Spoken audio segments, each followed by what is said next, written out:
बिस्मिल्लाहिर्रहमानिर्रहीम। अस्सलाम वालेकुम व्यूअर्स, मैं उम्मीद करती हूँ कि आप सब खैरियत के साथ होंगे। खुदा आपको खुश रखे, आबाद रखे और ढेरों खुशियाँ अता फरमाए।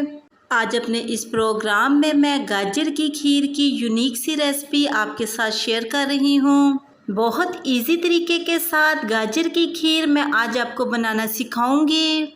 गाजर की खीर की ये रेसिपी लुक और टेस्ट दोनों में बहुत ही यूनिक है। अगर आपको मेरी आज की गाजर की खीर की ये रेसिपी पसंद आए तो कमेंट सेक्शन में अपनी राय के बारे में मुझे ज़रूर बताइएगा कि आपको मेरी आज की गाजर की खीर की ये रेसिपी कैसी लगी। और साथ ही मेरे चैनल को सब्सक्राइब करना और बेल आइकन के बटन को प्रेस करना मत भूलिएगा।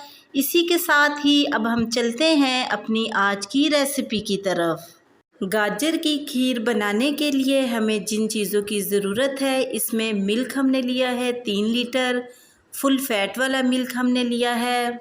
और साथ ही हमने 1 कप चावल लिए हैं, इनको 1 घंटे के लिए हमने पानी में भिगो के रख दिया था।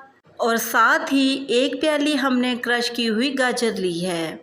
गाजर की खीर के बाकी इंग्रेडिएंट मैं आपको खीर के दौरान बताऊंगी। 1.5 लीटर दूध हमने जग में ऐड कर दी है और 1.5 लीटर दूध को हमने बॉयल होने के लिए रख देना है। और फिर इसमें हमने चावल ऐड करने हैं, जिनको हमने 1 घंटे के लिए भिगो के रखा था। और साथ ही इसमें 1 प्याली क्रश की हुई गाजर ऐड करनी है।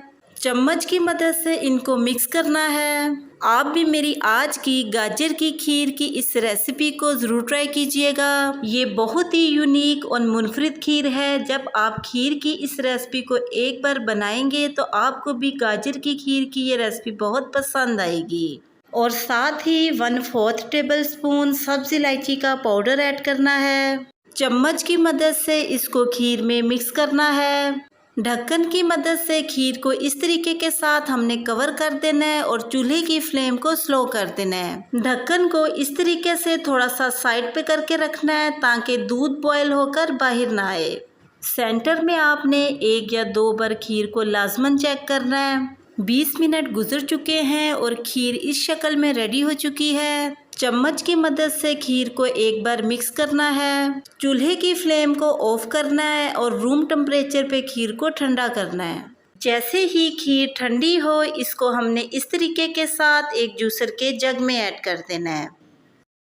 ढक्कन की मदद से इसको कवर करके ग्राइंड कर लेना है। ग्राइंड होने के बाद खीर इस शक्ल में रेडी हो चुकी है। इसी तरीके के साथ ही हमने अपनी बाकी की तमाम खीर को ग्राइंड कर लेना है।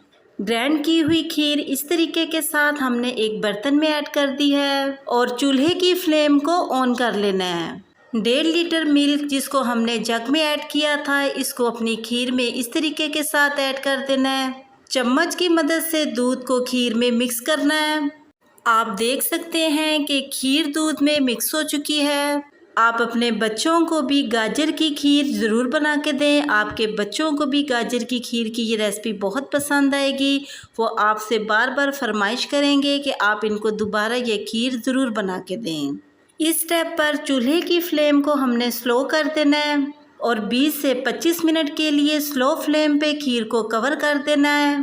सेंटर में आपने 2 से 3 बार खीर को ज़रूर चेक करना है। तकरीबन 20 मिनट गुजर चुके हैं और गाजर की खीर कुछ इस शक्ल में बनकर रेडी हो चुकी है। चम्मच की मदद से एक बार खीर को मिक्स कर लेना है और फिर इसमें हमने 1 प्याली चीनी ऐड करनी है। चीनी आप अपने टेस्ट के मुताबिक कम या ज़्यादा भी ऐड कर सकते हैं। थोड़े से बारीक कटे हुए पिस्ता और बादाम ऐड करने हैं।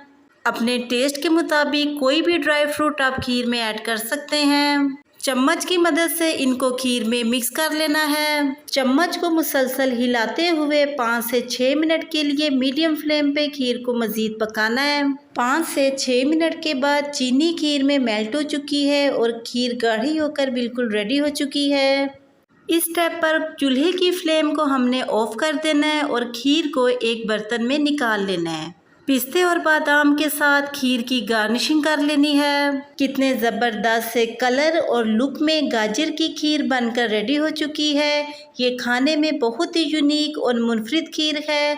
आप भी मेरी खीर की इस रेसिपी को ज़रूर ट्राई कीजिएगा और कमेंट सेक्शन में अपनी राय के बारे में मुझे ज़रूर बताइएगा कि आपको मेरी आज की गाजर की खीर की ये रेसिपी कैसी लगी। और साथ ही मेरे चैनल को सब्सक्राइब करना और बेल आइकन के बटन को प्रेस करना मत भूलिएगा।